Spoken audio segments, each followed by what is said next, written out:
The event was held on Emory University's beautiful springtime campus.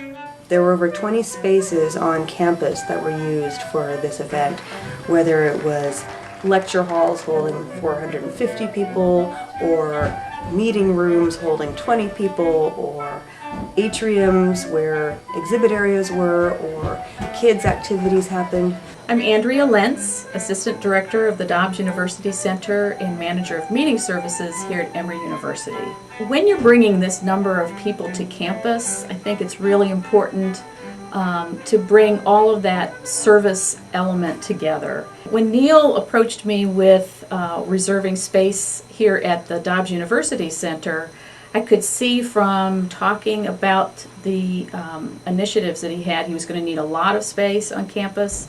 And some of those spaces were not under my purview, but in colleagues' buildings on campus. So I suggested that it might be a good idea, bringing so many people to campus and using so many spaces on campus, that we have a coordinated meeting with the various entities who reserve space, provide service, deliver things to rooms, housekeeping, transportation, police, all those kinds of service individuals on campus. We got together and Neil was able to tell us all at once what his program was about and what impact that would have on the campus as a whole. So communication is key, getting the volunteers to understand how the university functions, who the decision makers are, and then just linking all those folks together from the university side and from the volunteer side. The universities know how to do big events. I know at Emory we've had the Dalai Lama, other universities have had huge speakers, and graduation is always a big event. We know how to do it, but sometimes if you're not knowledgeable about that process, you don't really know where to begin. How do you go about finding someone like you? I think you could start with the student union or university center. There's usually a person in that facility that schedules meeting rooms in that facility. Sometimes that individual does other space on campus like we do here, and if you don't schedule other spaces, you surely know who does. It's exciting to watch it go from start to finish and see it grow from year to year. It's been a real fun project for me.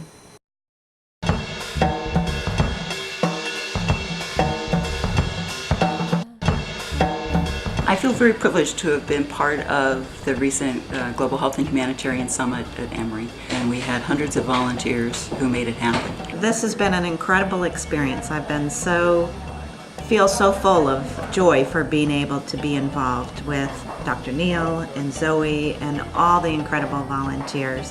One of the things I love about it is it's really from the heart. Everybody here is really doing this work because they believe in it, they want to help others, and they want goodwill for fellow humans, which is Dr. Neil's goal. So we're all here in this together. You are behind the scenes, behind the camera through all of this. What's your perspective on this, Samir?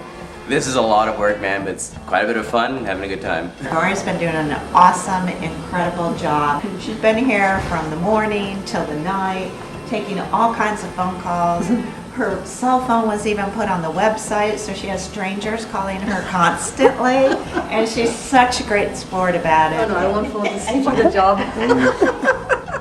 It's one of those things that can totally consume you while it's happening, but it was all very, very much worthwhile.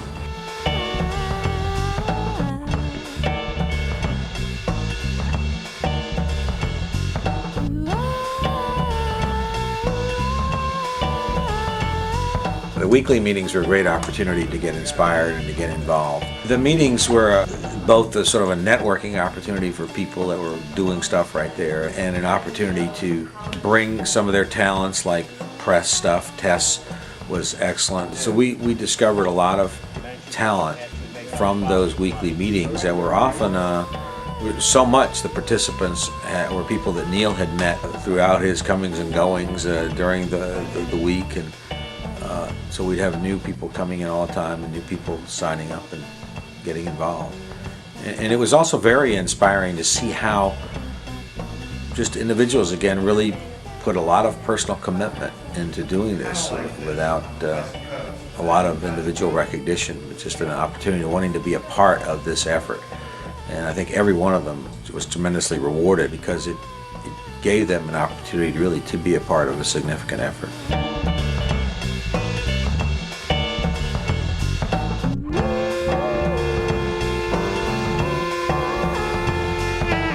The website for the Global Health and Humanitarian Summit was all developed for free by a volunteer, undergraduate student at Emory University.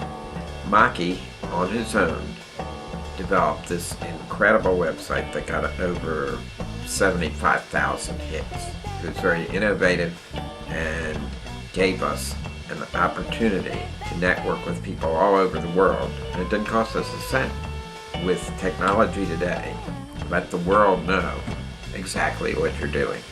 I encourage you to find another Maki.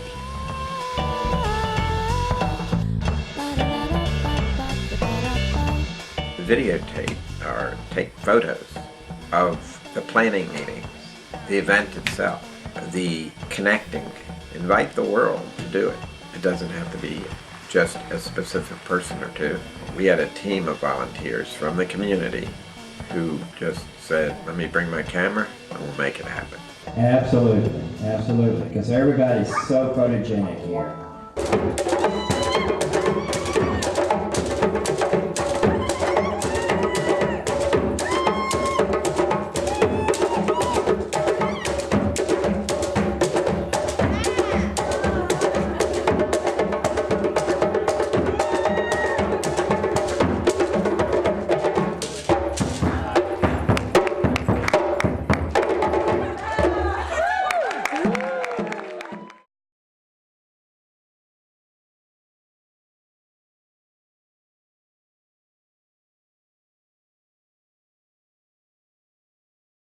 I was involved with essentially trying to coordinate all of the speakers. We had well over 200 speakers and the topics and all the organization along with Zoe trying to put all that together. I was skeptical at first about the approach, which was essentially very egalitarian, very democratic, essentially that anybody that wanted to speak about something could sign up and speak.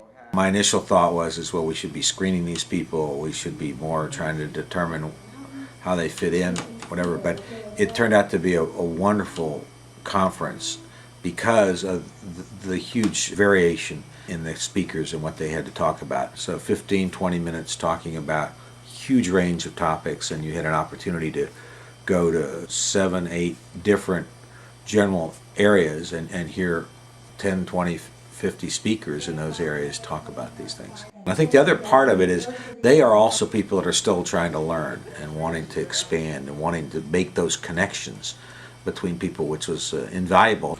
I was the moderator for one of the rooms and 3 sessions where I had all different organizations coming in and talking about what amazing work they're doing all around the world and in the US, like, you know, dealing with poverty, dealing with childhood learning and women empowerment and all kinds of different humanitarian motives. I have built up some really good connections, some friendships which will last me a lifetime.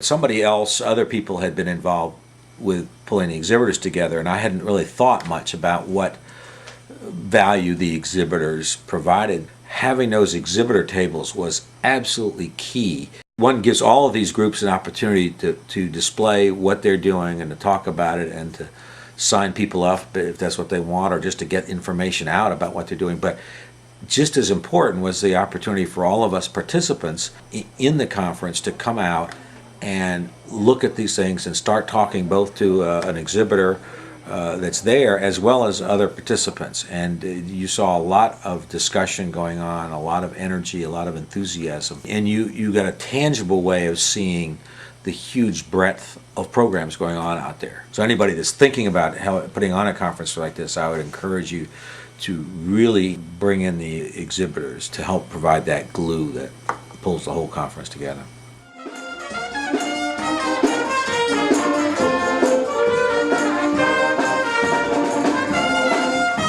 People kindness, love, and care, always sharing. Thank you, humanitarians.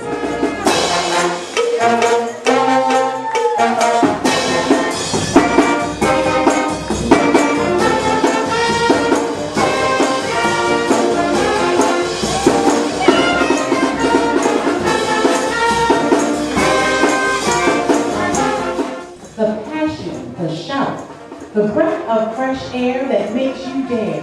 And there are about exhibitors, about 120, and will be mainly in this building and in the School of Medicine, which is just a few steps away in that direction.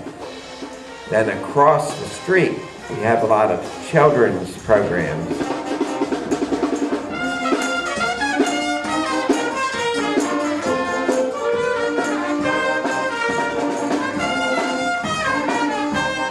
Marafie, and I am the kids coordinator for the Global Health and Humanitarian Summit. Part of what we're looking to see is that humanitarian efforts happen because they're experienced from an early age, and communities are built with this kind of interest and activism. We're all a family under one sky, a family under one sky.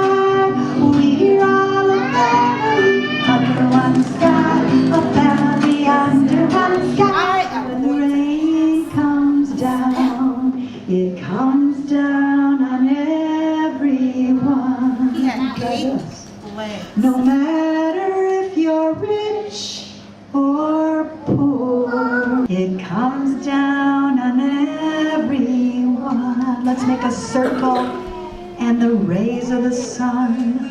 And when the sun shines down. When children come to events like this and they ask their parents, what is this about? Why are we here? And parents share with them their passion about serving in community, and their children witness their parents serving in community. That's where it all starts.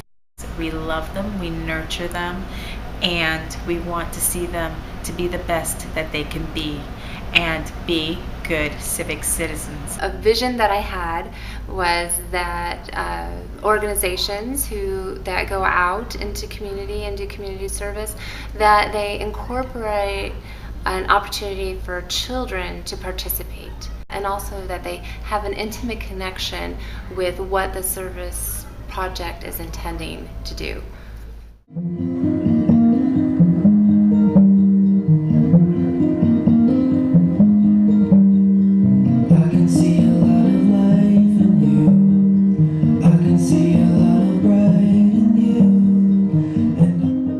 In this room have had some personal experience with Alzheimer's. My mother had dementia. My family denied using the A word, as I refer to it. So this song is one that's difficult for me to do.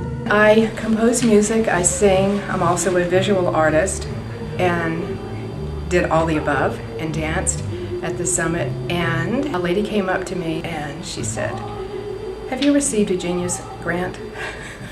I felt very honored to have a song that I wrote that got to be sung at the summit, and through doing that I met just some amazing musicians and talented performers who will help get the other project going, which has to do with supporting people who are trying to write songs or perform songs or write music that has to do with inspiring different causes that are humanitarian causes.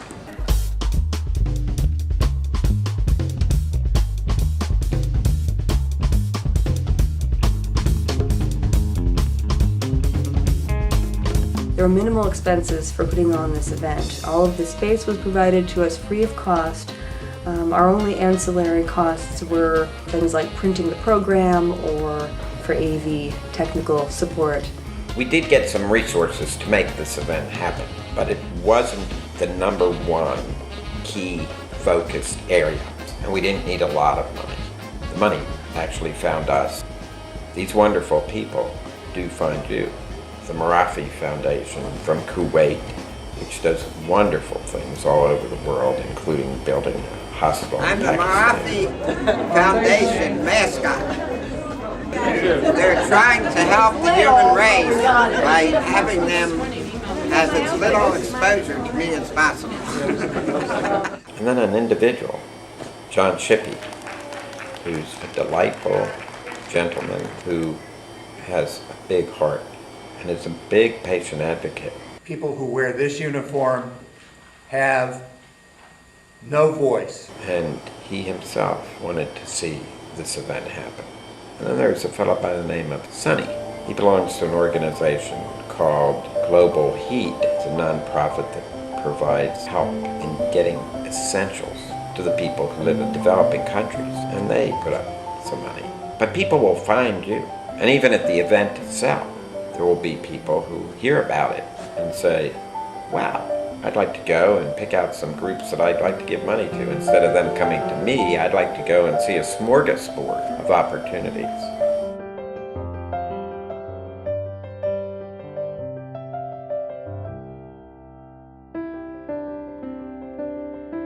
A Global Health and Humanitarian Summit, at least in our opinion, is one that is truly global and truly humanitarian. It is not focused on helping a specific group. It's not focused on helping in a specific country. It's not focused on helping a specific ethnic group. It is focused on bringing together people who do humanitarian things, the wide spectrum of those efforts. If one wants to take a specific goal and accomplish that relating to a very specific humanitarian program, that's great and it's fine, but it's not a global humanitarian summit. The movement of this is not a special interest, but it's a look at the entire human race and saying we want to gather everybody who does something for everybody. Our mission is to ignite increased worldwide humanitarian action by creating opportunities for existing projects to form alliances, connect with resources, and expand, and by encouraging the growth of new humanitarian initiatives. We're humans on the planet. We should behave so that we deserve the word humanitarian. I show you respect.